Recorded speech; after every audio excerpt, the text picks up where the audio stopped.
Edward from Cold Spring has a coolant question. He's an aging man with a dripping coil. No, it's a leaky coil. But Edward writes, he says, I'm wanting to just change the coil in his system, right? But the AC company says that he has to change both because R22 units need to be changed to 410A. Does that sound right? Not anymore. Believe it or not, I just put a brand new R22 in my house. And I know everybody's going, where do you hear this? I look it up on the internet. Why can't I find anything? You know why? It's not that important to people.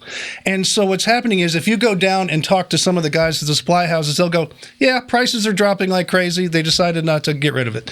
Yeah, we can get you a dry unit, no problem. So the people knee deep in the industry, and it starts with the supply houses and then kind of drips back to the manufacturers and then down to the techs who don't know about it because they're so used to selling the 410As.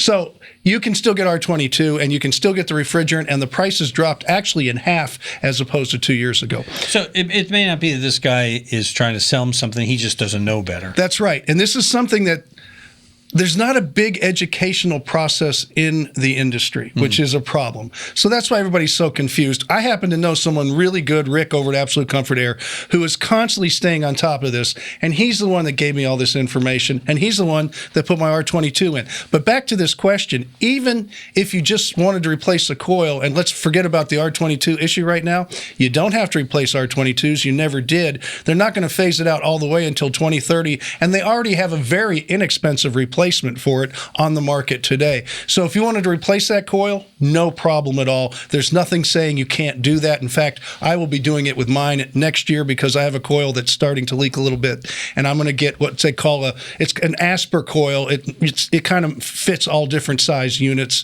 and it's going to be just fine. I'll get another 20 years out of it. But as far as that goes, all coils can be used with either 410A or R22, so you don't have to have a special one, and it would be easier for you just to replace the coil now, put a couple of 2 pounds or 3 pounds of R22 in there, seal the system up nice and tight, and if it can run, depending how old your condensing unit is, for another 10, 12 years, 15 years, who knows?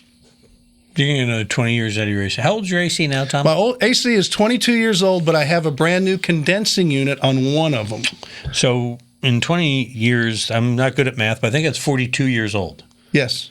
It can run that long. But I placed the condensing coil, so that part's true. new. All right. You know, I didn't replace the whole unit. And my furnace alone, just to give you an example, the furnace I put in was an Amana furnace. Okay. It had a 25-year non-prorated warranty, and I'm only 22 years into it. Okay. So how long is that? And that's the fan motor, that's the furnace, that's the whole air handler. So I'm not going to replace that for a long time. Tom has 50 cents of the first dollar he ever made. That's not true. Actually, I spent way too much. No, I think that's really all he has is the 50 cents. The 50 cents is absolutely right. All right. But you know what he does also have? Lots of answers for your questions. Send them to us at HomeShowRadio.com. Use the Ask Tom form. We'll answer just like this on these over here. And subscribe to our channel. Click the bell. We'll ring yours when we have a new one.